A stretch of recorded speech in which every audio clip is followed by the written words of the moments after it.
Dead on arrival ang sarong seaman makalihis na maaksidente ang pigmamanehong motorsiklo sa Maharlika Highway Diversion Road, Daet Bridge 2, Barangay Kamambugan, Daet, Camarines Norte. Alas 4:30 kasubagong maagahon. Binisto ang biktima na si alias Kel, 26 anyos, may live-in partner as in residente kan Barangay Kalangkawan Norte sa Banwaan ni Vinsons, parehong probinsya.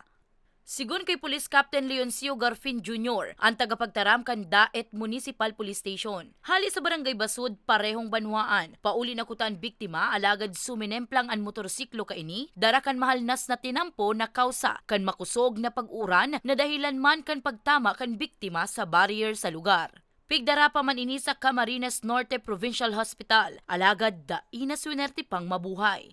Wala ng kontrol ang biktima at bumangga nga ito sa road barrier ng sinasabing under construction na tulay.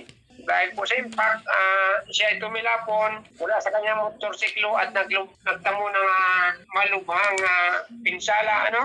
Sa presente, pigbibilaran na ang biktima sa saindang residensya. Liwat man na nagtaong patanid ang kapulisan sa mga motorista na maging alerto sa mga pagmamaneho o rugnakon mga alanganing oras asin may mga pag-uuran. Para sa mga baretang Tatak Bicol, Danica Garcia.